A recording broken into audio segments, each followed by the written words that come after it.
Wrestling it! Wrestling it! Hello everyone, this is Luca. You know me, Luca the Real Tringaldi. Francesco Hunter Cacciatore. Hello Francesco. What's up? Hello, everybody. And then from Australia, the one, the only, the owner of From the land down WCW under. our How's it going, guys? honesty friend Charles. Hi Charles, how are you? Yeah, not bad, not bad. How are you guys? Hello, Charles. Hi. We're fine. We're fine. Happy to have you here on the show. Glad to be here. Glad you're here. Very bored because we are at home since forever, but Oof. I mean, we're here. So, first of all, thank you very much for being here with us because we are very happy to do this international live. Yeah. So, we're going to talk about WCW, our lovely WCW. We are live on our YouTube channel and on our Facebook page for the first time, Charles. For the first time, we are live on Beautiful. Facebook. Yeah. Yeah. So, Charles, you want to quickly introduce your channel and the page you're managing? Yes. So I run an admin WCW Nation. I've been doing that for 4, 5, 6 years. I forget exactly how long. And I also help run a page called Multi-Continental Wrestling Alliance on Facebook, MWA. Both of those pages, one's WCW centric, and the other one focuses on all wrestling. You'll get pretty cool interviews, cool content. Check it out; it's a bit of fun. Yes, guys. Check it out. So, guys, WCW Nation on Facebook, it's great. They had Buff Bagwell yesterday on their channel, on their page, which, I mean, for our followers, Buff Bagwell and Lex Luger are like two icons of trash. because we always talk about them. I love those guys. So many people have so many mean things to say about them, but I thought they were great. I love them. I got a question for you, but we will do the questions later because we already had some question here from Lipino. Hello Lipino, hello Danny. So Charles is in a car. Yeah, why are you in a car? You want to say because people now is gonna start asking why he's not driving. So it's 11 o'clock at night here, and unfortunately there's people at home sleeping, and I tend to get a bit loud when I talk. So I thought if you've ever seen me on any of our on the MWA game shows, the 2020 questions, you'll see me in the car. I'm always in a car, or I'm in a hotel for work. So you'll never see me at home, unfortunately. Just because You're like the cool wrestlers who always do podcasts while they're driving somewhere in the car. And you get the terrible static. You can't hear them when they're talking. Horrible. Actually, we did an interview with an Italo American wrestler. Yeah, he was in the car. Mike Verna. He was in the car all the time. He was greeting people like, "Hey, hi guys, hey, fuck you," whatever. God damn it. So you are a friend of Vince Russo, no? You were on his podcast yesterday. I wouldn't say friend, but I would say I'm friendly with him to a degree. Should I go Vince Russo mode now? Yeah, well, I tell you what, we'll hook that up, bro. We'll hook something up. No, he's just. I just got... Oh God, he's great. I mean, he's great. He's crazy. It's funny when you see him on TV, you think this guy's insane, and then like having a talk to him before we did the because I did a segment on his show, castrating the marks, a couple of days ago. He's just a completely different person. He's such a mellow, relaxed guy, and it makes me laugh that people think that he's a bad person. It's ridiculous. He's such a good guy. But what does he do now apart from the podcast? He's not involved in wrestling anymore. So he just started working again for a company in Salt Lake City in Utah. Okay. Doing I think he said he goes down there, or he was going down there before the virus. Once a month, I think it was, to help them write TV and get their characters in order, because that's something he's personally I think he's really good at. So he goes down there and helps them out. But I think that's it. He just runs his podcast and helps out down there. I agree with you, and so let's go into the to talk about Vince Russo, because we are here, bro, for Vince Russo.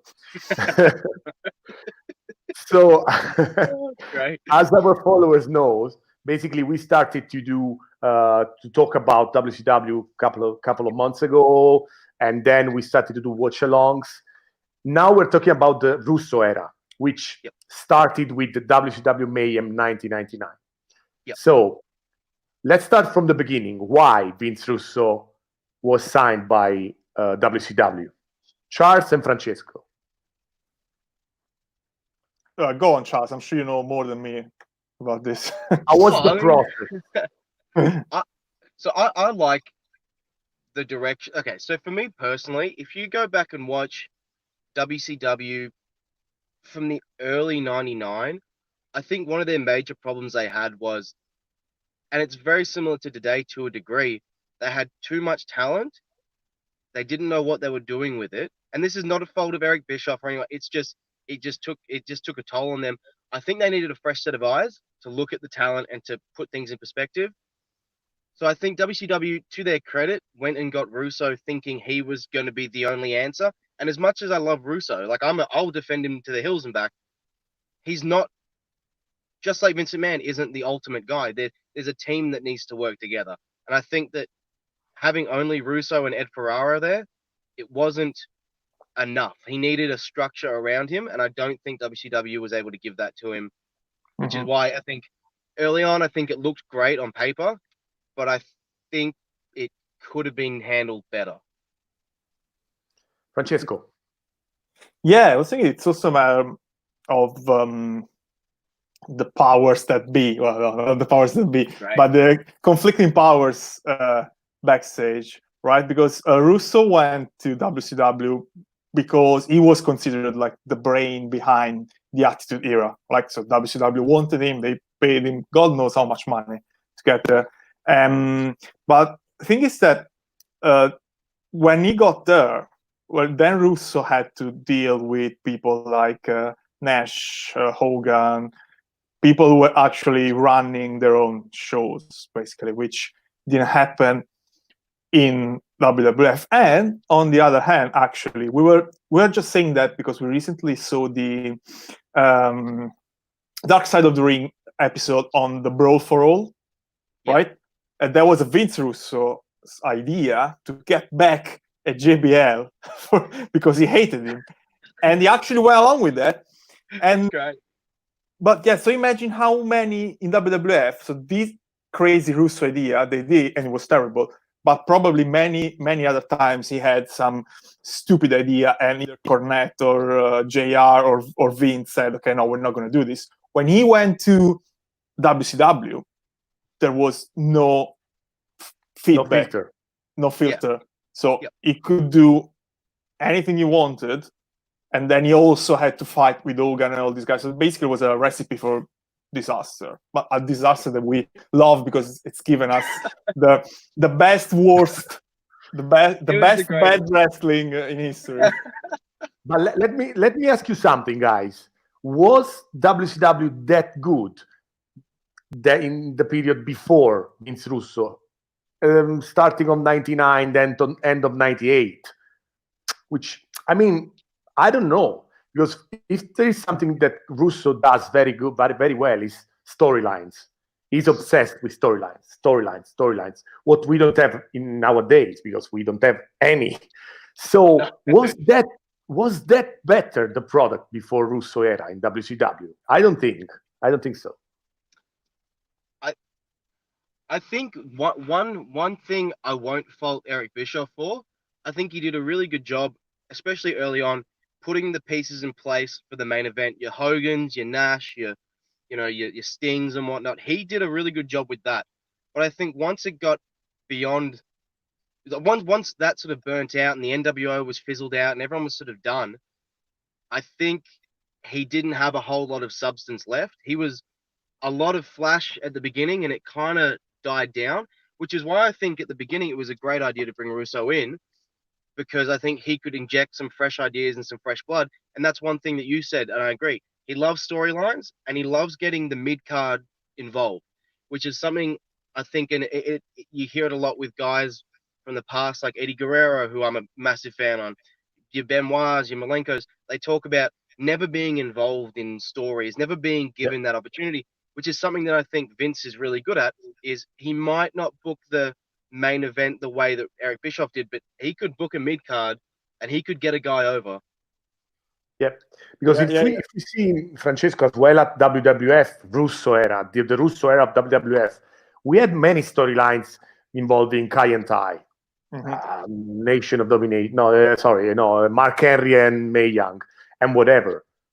Yeah. So we saw it. I mean, when we were watching Mayhem, we said the same thing. Like every match, even the ones involving, I mean, talents who were definitely not over and were never going to be over, they had the little silly storylines going on. Like we said that, right, Luca, when we were watching it, like everything has a storyline.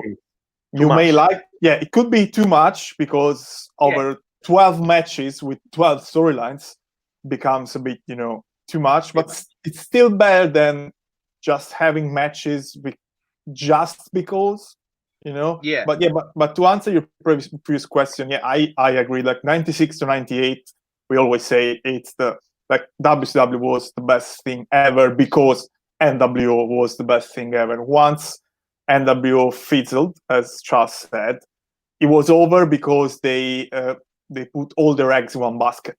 Basically, all the other guys, the good mid-carders, what were they doing? They were constantly leaving for WWF, right? Guerrero, Jericho, all these guys who had to basically take second stage while the NWO was huge, and then they could never get their main event. At some point, they said, "Okay, we're leaving because they give us." Francesco. Yes, we have a question from Danny Wrestling, which is a YouTuber. He's a friend of ours. So Vince Russo became so popular, maybe because his ideas were so bad that became so good. Well, actually, it might be. It might be. I mean, if you look at some of the stuff he did, no one said he made. No one. He always put people in angles. No one ever said they were good angles. He tried to give people something to. And you look at some of the angles he did, and I think even he would admit it. If he was given True Serum, he would admit some of the angles were terrible, but they were still entertaining. Like the Mae Young hand was such a dumb angle, but when you look at it and you go back and you watch it, you go, that was pretty funny. Like at least it had a payoff. It was fun. You don't get that today. You don't get it at all. There's no payoff. Yeah. This is like maybe that's why we always go back to this era of wrestling, because kind of gives us what's missing today, right? Because everything had meaning. Like could have been like a silly meaning, like Lex Luger abusing his girlfriend and locking her in a cage, but at least it told you something about a match that otherwise you would have no interest in watching, like Mang versus Lex Luger. Like, why would I want to watch that crap? Because there's something going on. In the Bischoff area, Mang would have never gone against Lex Luger. It was impossible. Impossible to think something about that. But let's go back to Mayhem. Mayhem is basically the first pay-per-view that he managed, that he totally managed. So the first thing that Russo does when he goes to WCW is to change the main characters. As Francesco said, fuck Hogan, fuck Ric Flair as well. But there was a guy that was able to stay on top. That was Kevin Nash, which actually, I mean, it's incredible. It's incredible. We always talk about that. How come Kevin Nash is always there and the others don't? Okay, my opinion on that. So I think personally, because I'm not sure exactly where they overlapped when they were at the WWF. Like I'm not sure where Russo was at the time, whether he's still at the magazine or if he was writing when Diesel left.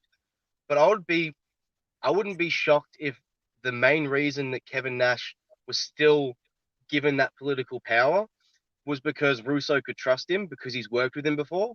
That's honestly the only thing I can think of, because Flair and Hogan were always bigger names, but maybe he looks at Kevin Nash, and I think he's actually said this about guys like Jeff Jarrett and Booker T.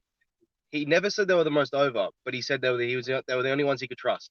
So I wouldn't be surprised if that was a big factor. I also think that Nash was always very smart. Like, he Yeah. was very smart in his politics backstage. He was never like he never did too much like Hogan, right?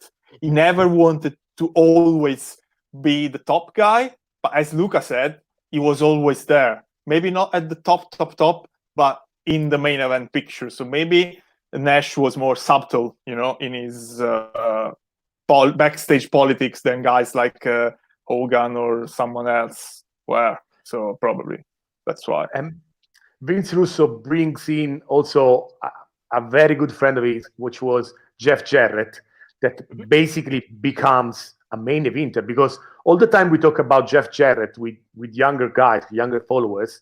They say, yeah, Jeff Jarrett is a legend. Before 2000, Jeff Jarrett was a mid-carder, basically. Yeah. Intercontinental title, and that's it. He wasn't a world champion. And I think that he still is not that good. Because Jeff Jarrett was champion because of Russo.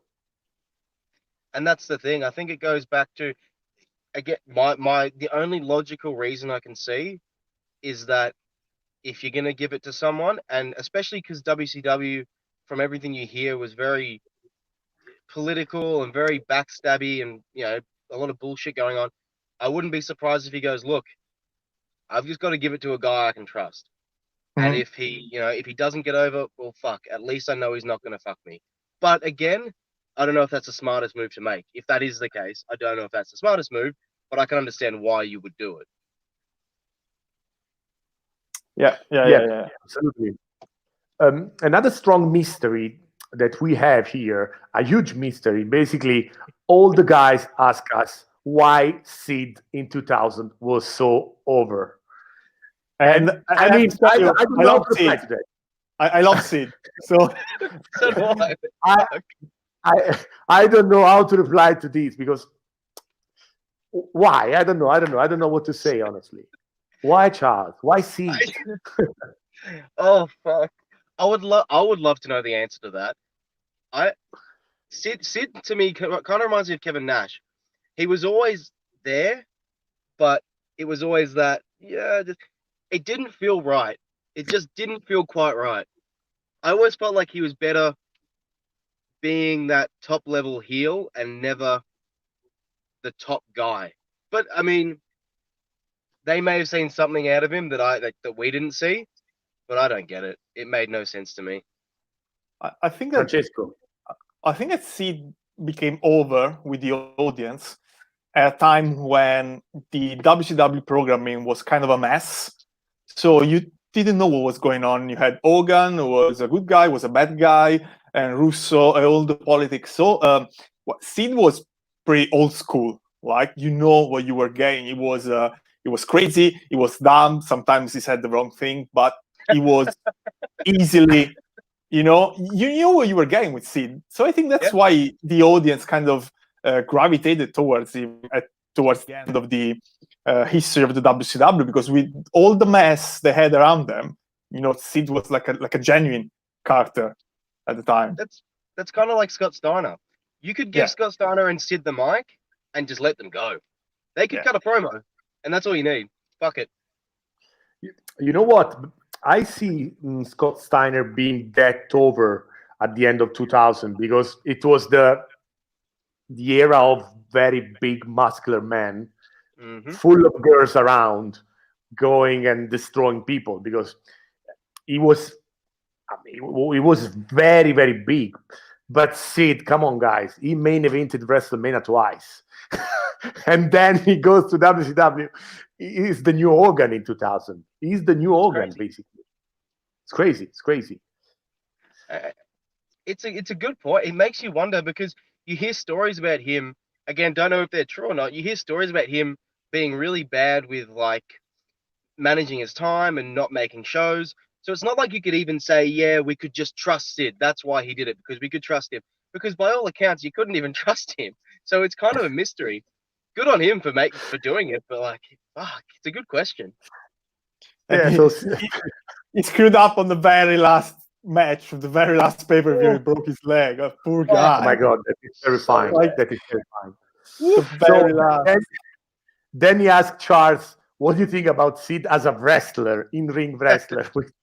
I don't want to know. All right. I imagine. But see, okay, I look at this. So my favorite wrestlers are guys like Eddie Guerrero, Chris Benoit, Kurt Angle. I love the guys that can go in there and really, really give it a go. But in saying that, a guy like Sid or a guy like Nash, I don't go into their matches thinking I'm going to see a classic, technical wrestling match. I look at it and I go, yeah, I'm going to see a match that's not going to blow me out of the water with the moves, but it's going to tell me a story. So I'm just going to, I can buy it. I can do that. I can separate the different guys, and I'm not looking for, I don't want to see Sid Vicious do a frog splash. I don't need to see that. I can see that from Eddie Guerrero. I don't need to see him do it. And I don't want him going to the top rope because I don't want to see him break his leg. Yeah. It's unfortunate. So let's go to year 2000. The world heavyweight title situation is crazy. We have many questions for you. First question, and Francesco as well. Why do you give the title to Chris Benoit if he's leaving? So this was all right. This is actually kind of interesting because this kind of interests me. So you had Vince Russo booking, and then at a certain point he got sent home. So they bring in Kevin Sullivan to do booking. Obviously, Kevin Sullivan and Chris Benoit with the whole wife. He didn't trust Kevin Sullivan to have his best interests at heart. So from what the story that goes around is that the Radicals, the four Radicals, said, if you don't bring Russo back, we're gone. So Kevin Sullivan decided, well, I want to show Benoit that I have his best interests at heart, so I'm going to give him the title. And he said, no, I don't want it, and fucked off and went to WWF.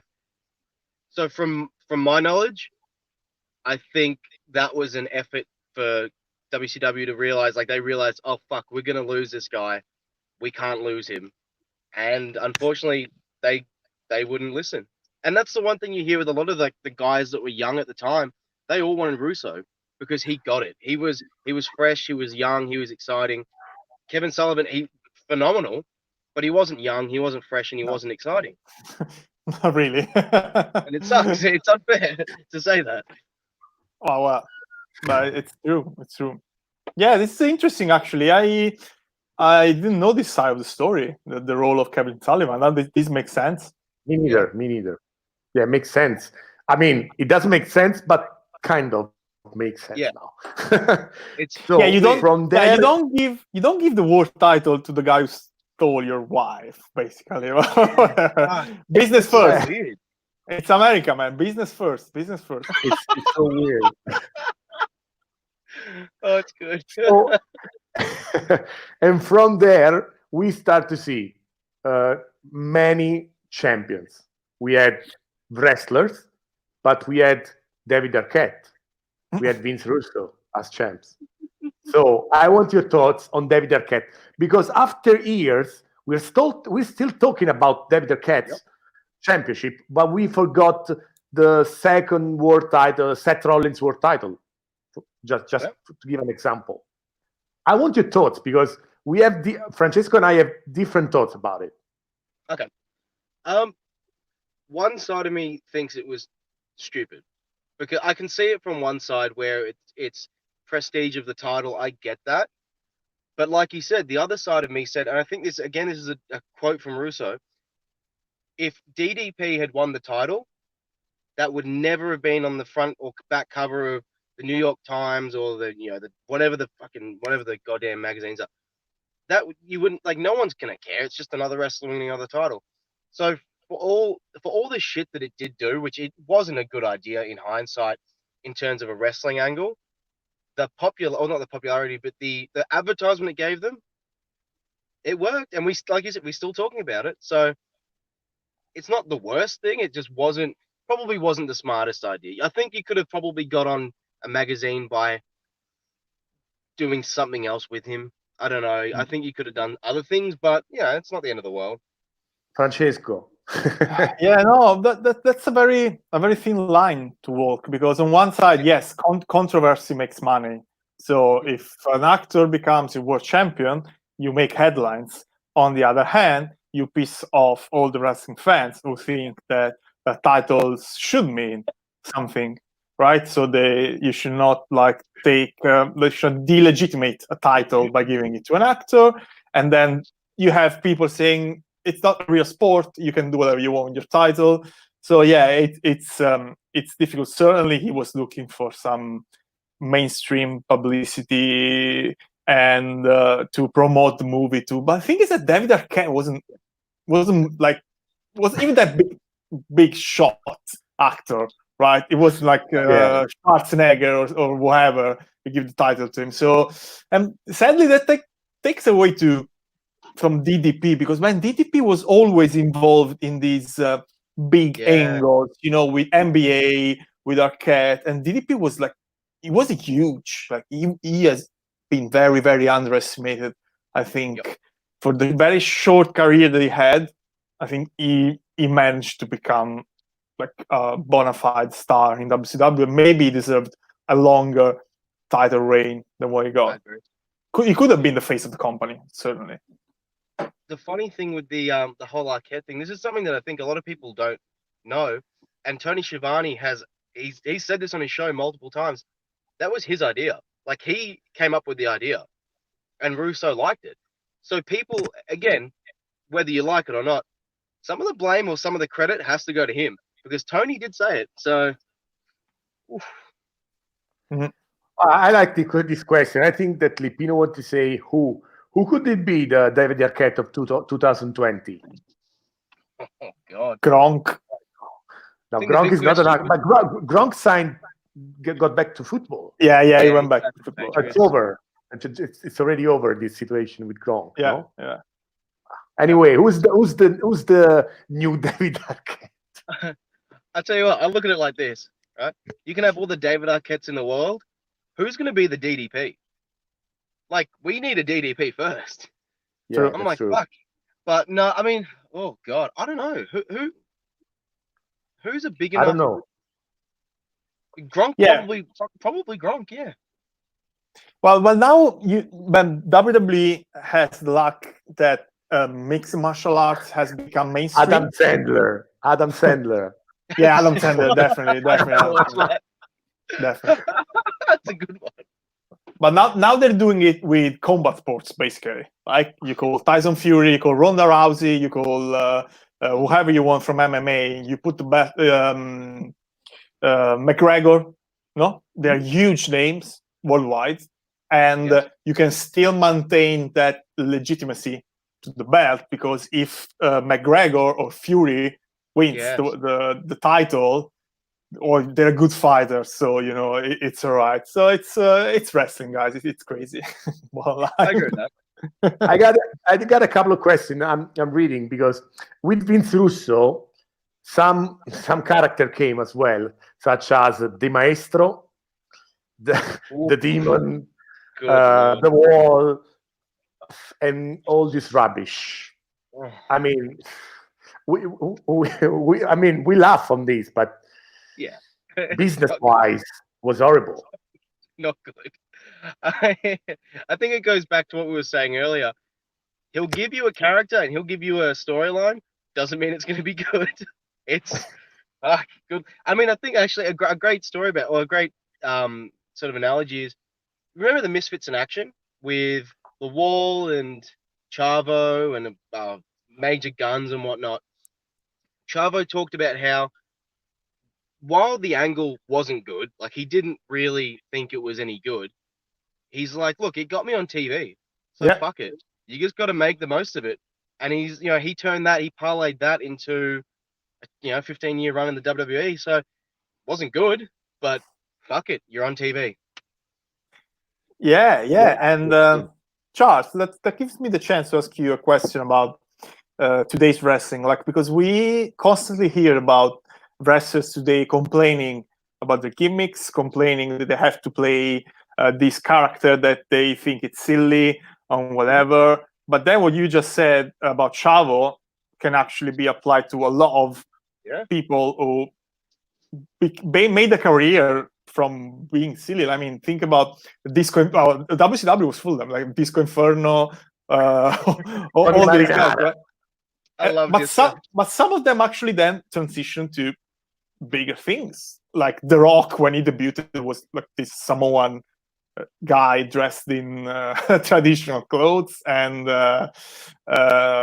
whatever else. Like, you know. So, what do you think? Is it alright that today they complain so much about the gimmicks?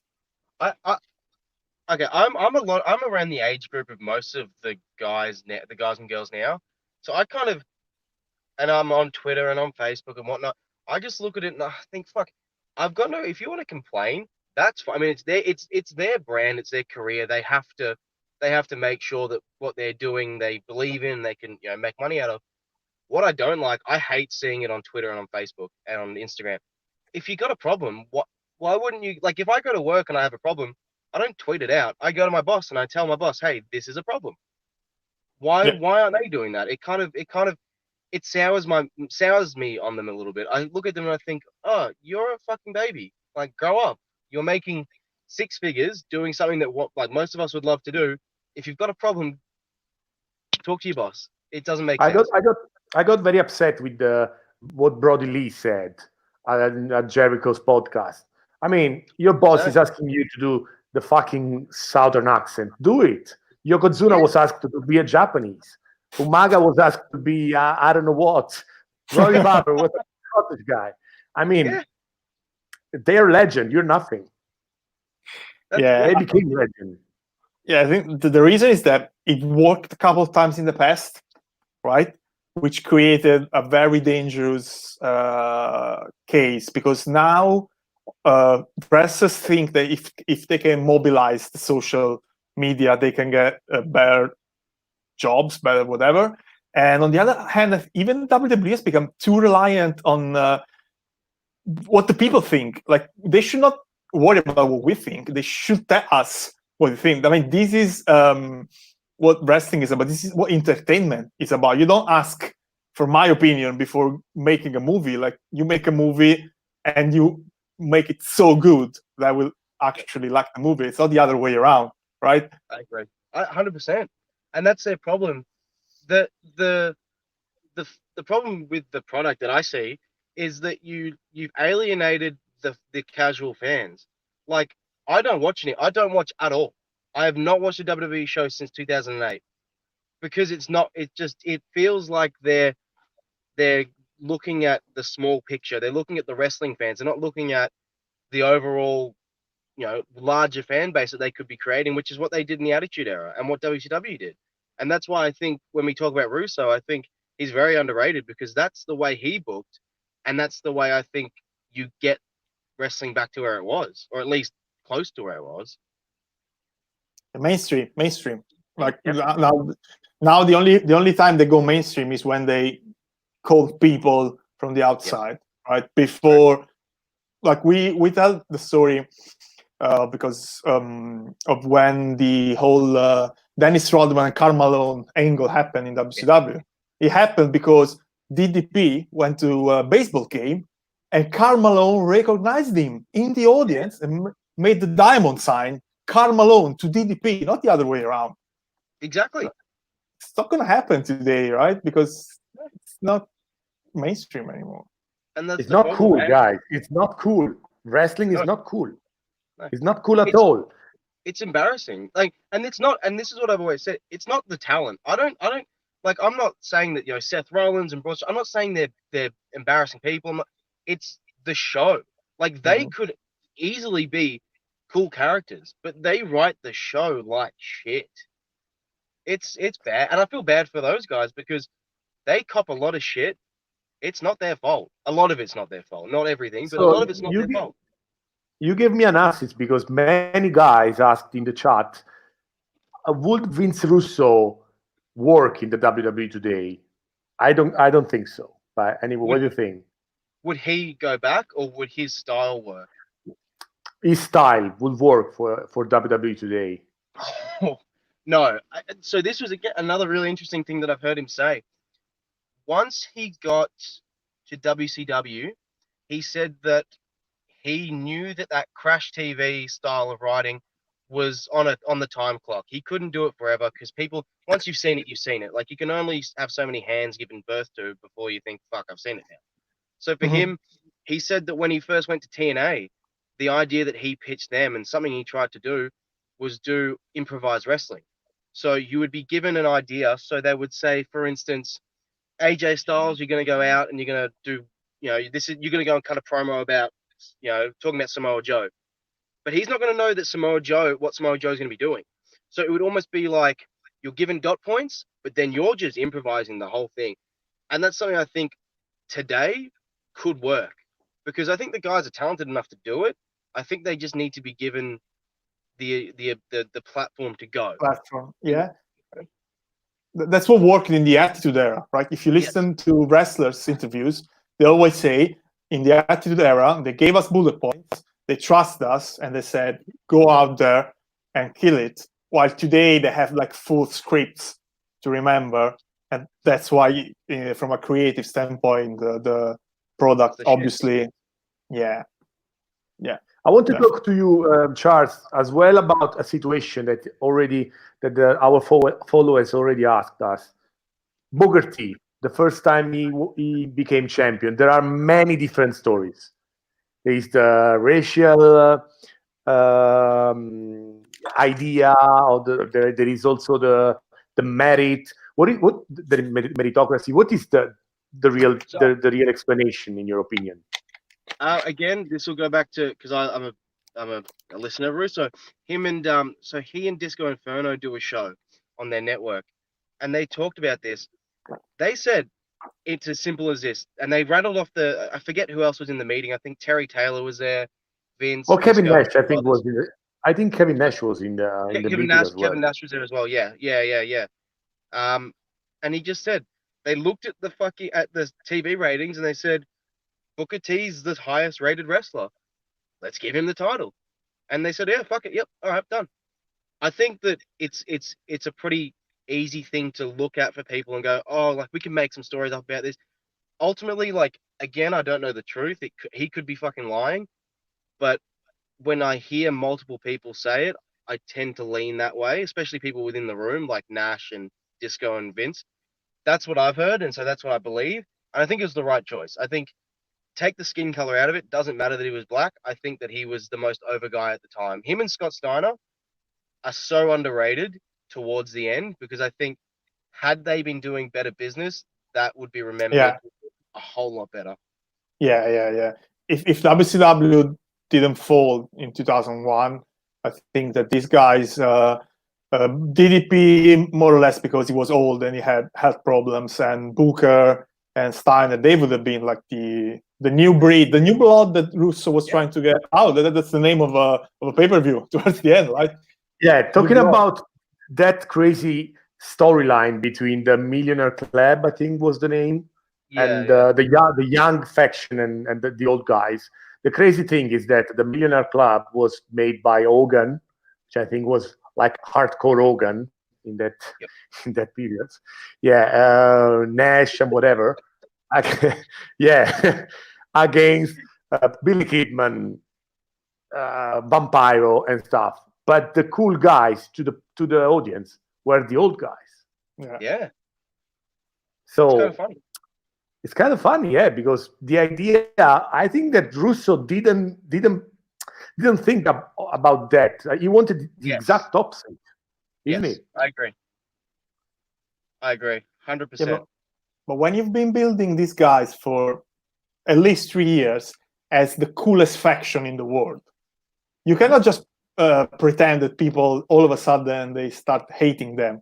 You should like build organically in a way that we turn on the NWO. This never happened, right? Exactly. You cannot tell me okay, until today, oh, the NWO is the coolest thing in the world, and then the day after, you tell me, oh, you have to hate on this guy, and you have to like Billy Kidman. Exactly. How? Like, it has to be organic. That's why, I mean, the big turning point is, I think, always be the Starrcade match between Sting and Hogan, because that's where the NWO should have ended. Yep. And opened the way for a lot of other cool things. Like, then instead we got the same thing recycled all over and over again. Yeah, 100%. And that's the big problem. That's what I think the problem was with Bischoff. Not shitting on Bischoff. I like him. I think he's great.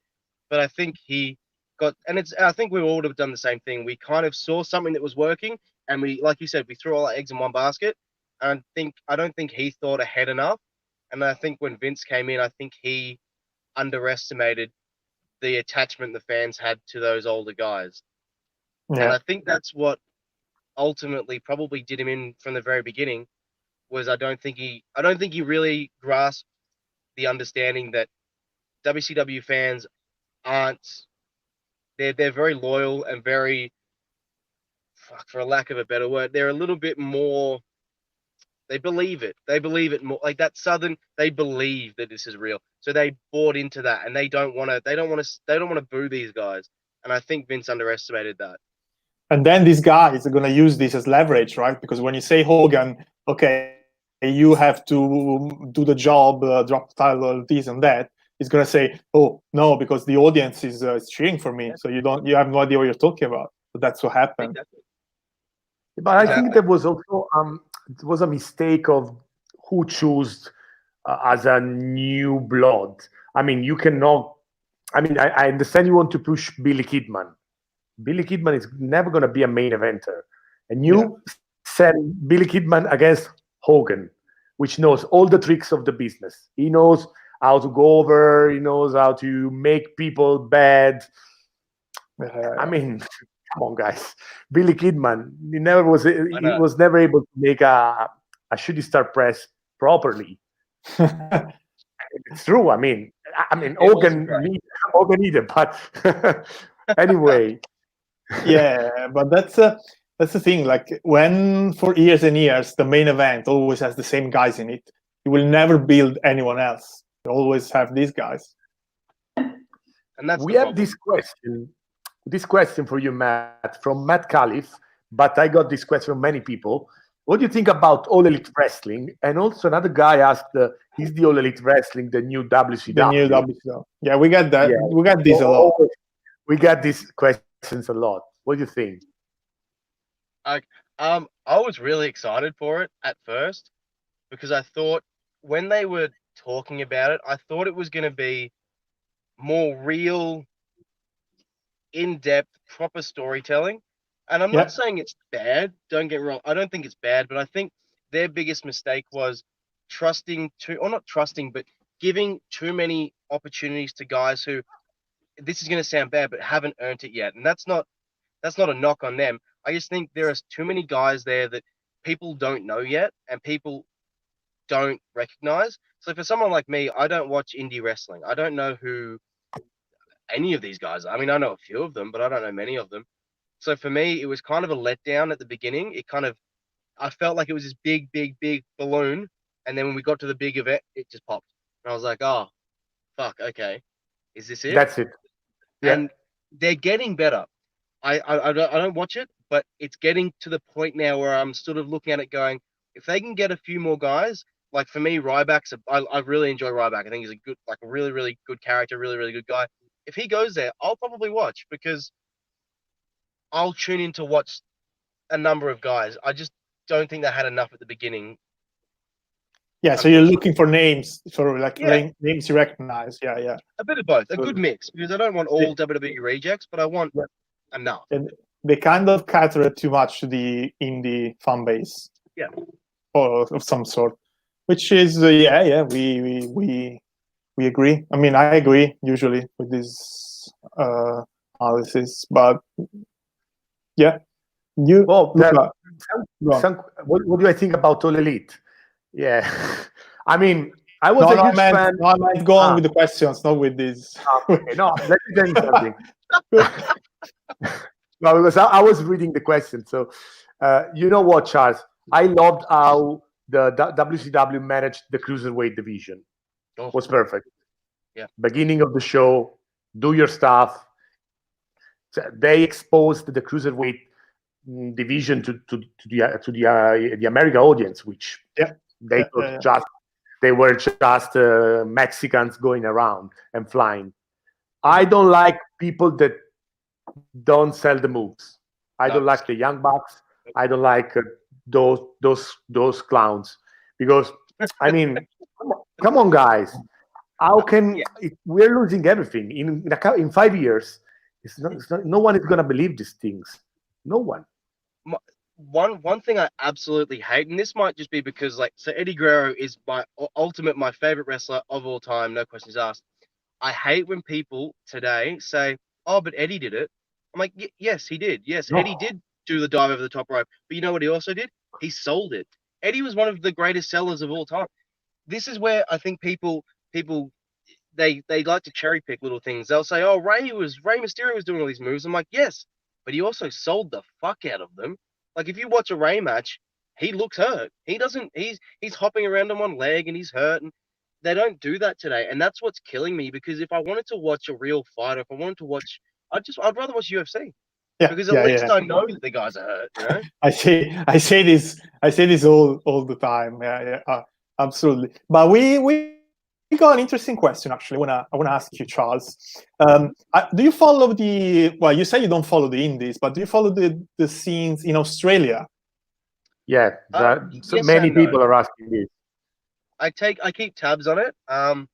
It's actually something right before this virus hit. It's always been something I wanted to try, so I've been looking at it a little bit more.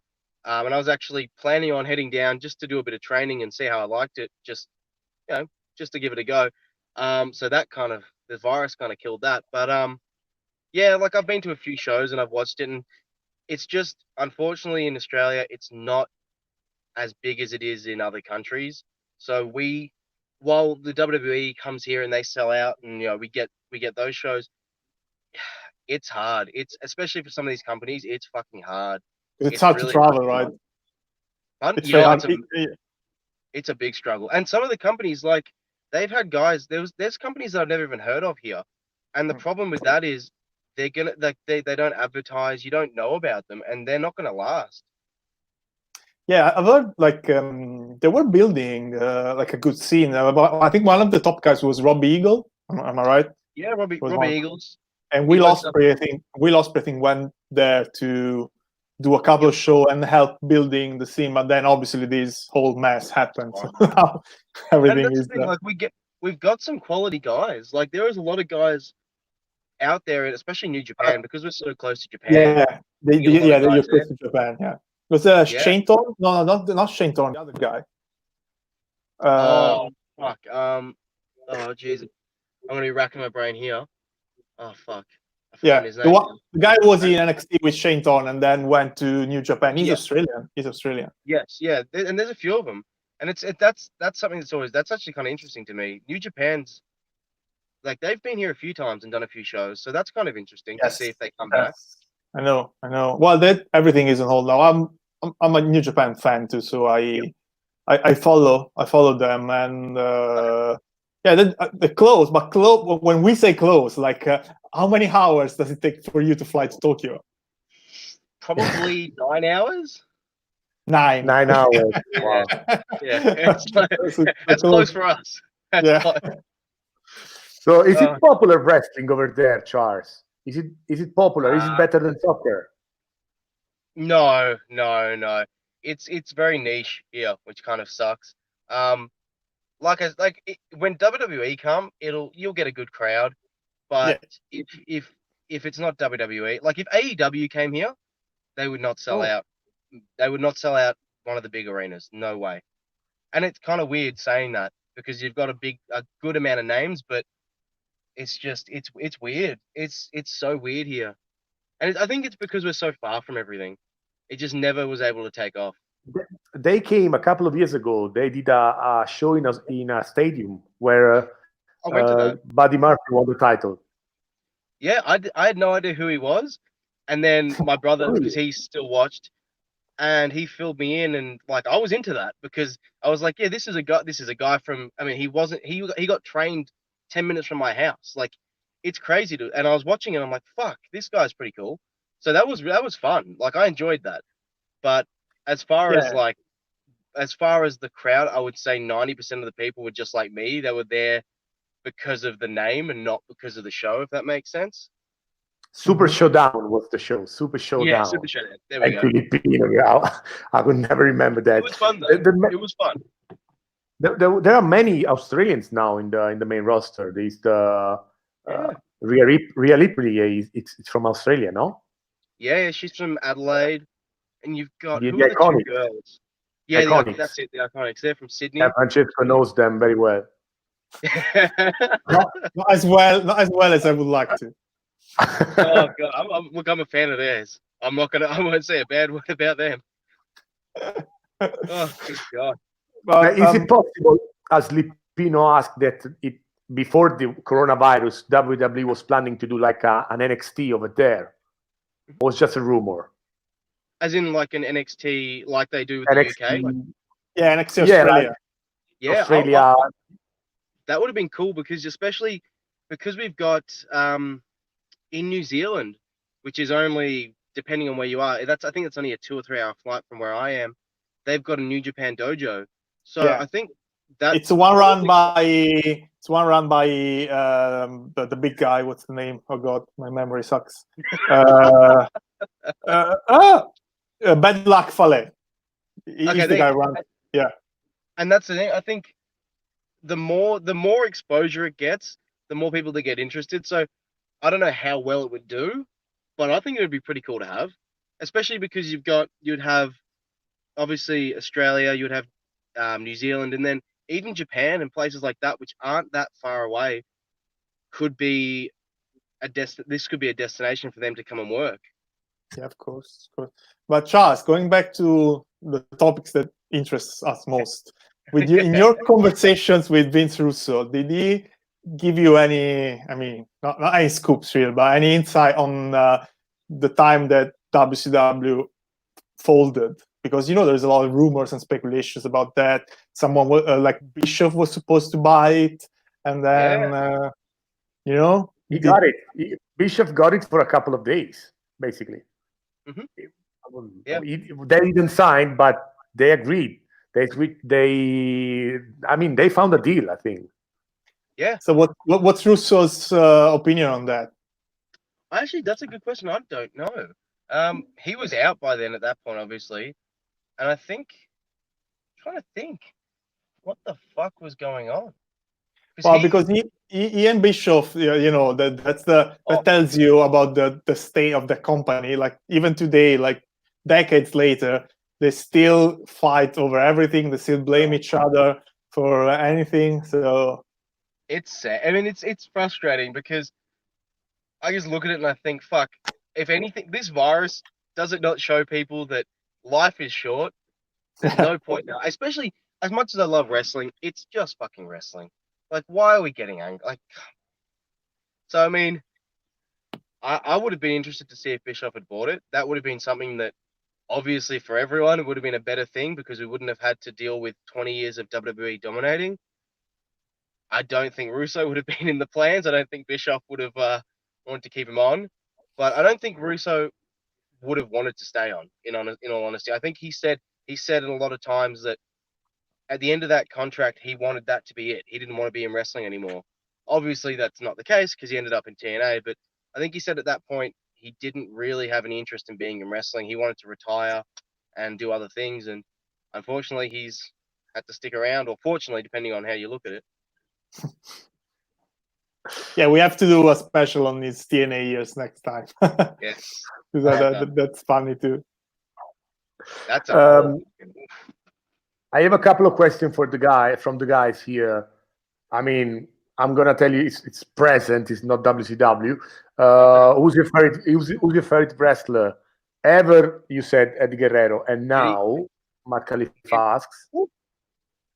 Now, I would say Eli Drake or EC3. I love Eli Drake and I love EC3. He's great. He's great. I don't like EC3, but Eli Great is great. I mean, Drake is great. It's funny. It's Those fun. two- It's fun. good God. What the fact that the WWE had EC3 twice and did nothing with him? Fucking hell. I was looking at him on Instagram today. The bloke is in better shape than I've ever I've never seen a wrestler look better than that. Yeah. He is phenomenal. And his new God character damn. is kind of funny. I mean, if you read his posts, like he's creating this character just by writing stuff, and I think he shoot a video to after it was released, like marketing this new character. He's smart. Like the guy's smart. He's actually smart. He's very creative. So they're probably my two guys at the moment. So, Charles, did you watch the Firefly Funhouse match? And what do you think? What do you think about the NWO stuff? I didn't see it. I haven't seen it yet. I will watch it. I will watch it eventually. I've seen little clips and stuff. I like it. I think it's a cool idea. Like, if you can't have a crowd and you can't have a normal match, fuck it. Throw it all out the window and do something different. And I like that. I think it was cool. Yeah. But yeah, I've got to watch it. Yep. What about you guys? You guys like that? Yes. I Yes. loved it. For the same reason. For the same reason. Just do something different. Just do something funny. Let the guys go crazy with their imagination. So, Charles, you know what I always say? The problem of wrestling nowadays is that there is too much wrestling, too much action, too much in-ring action. Too many matches. Too many matches. In the golden era, in the Attitude era, in WCW era, it wasn't like that. No. So there was a construction that was leading to the match, but the match were bad compared to the one we watch now. So we watched Lex Luger against Mang. We were talking about that. We laughed like 20 minutes laughing. We watched it again because it was fun. It was stupid. With the neck brace. With the neck brace. And we were watching Sid Vicious against Jarrett in the Nitro, 2000 Nitro. I mean, it was a horrible match. It was so ridiculous. But anyway, was something different.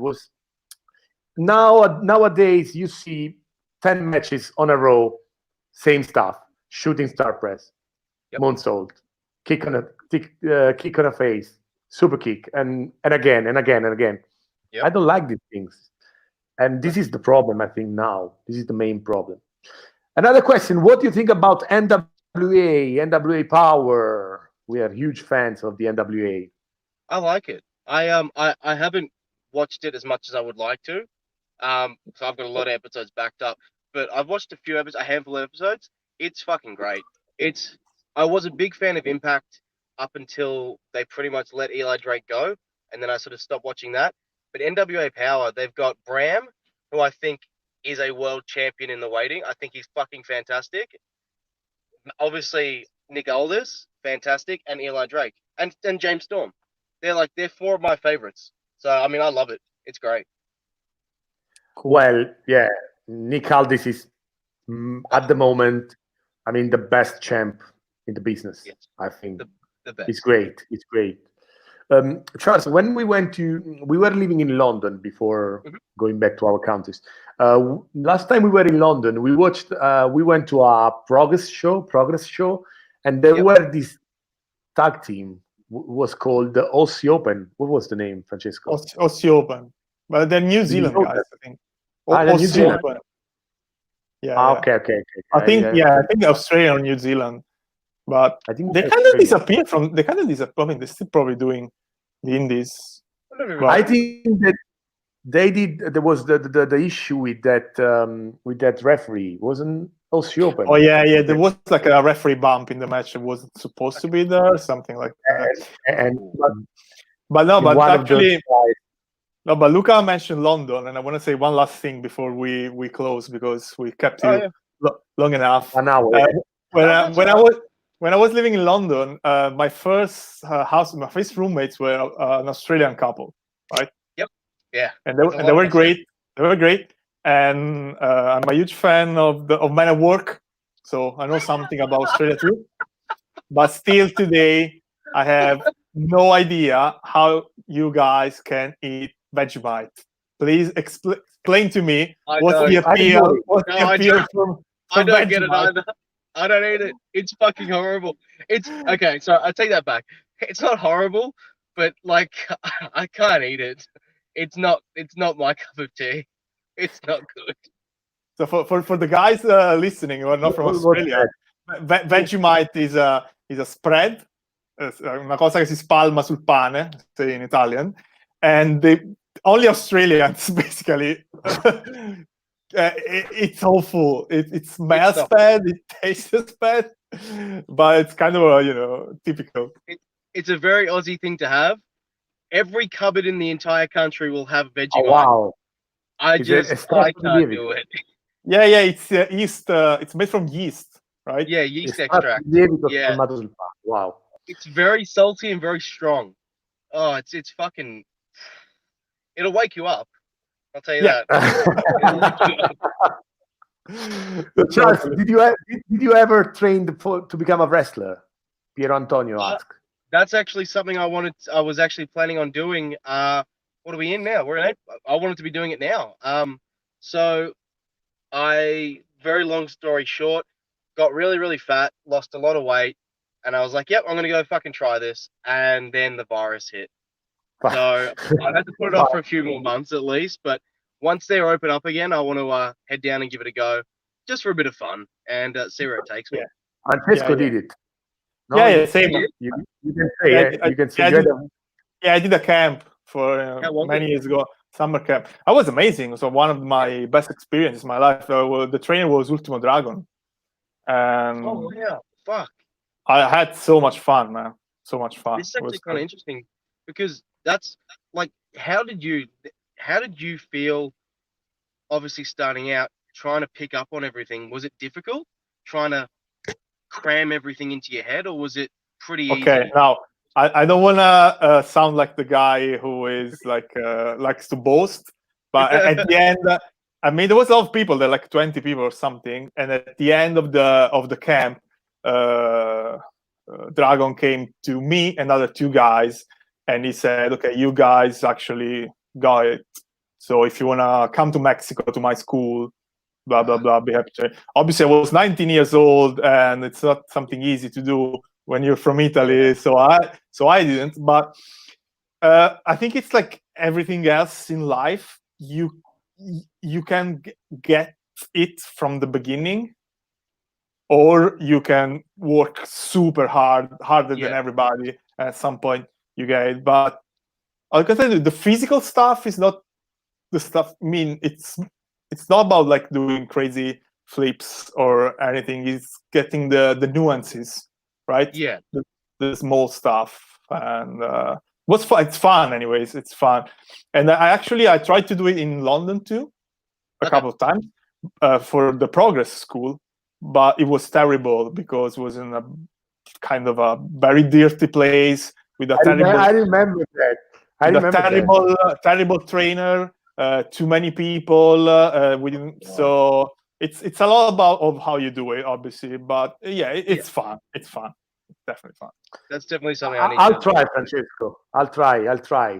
I wanted to try, and I'll try in Lucia Barcelona. I mean, guys. As I always say, DDP started his wrestling career when he was 35. Exactly. 35. Yeah. So we still have time. I mean, exactly. I'll main event Halloween Havoc 2025.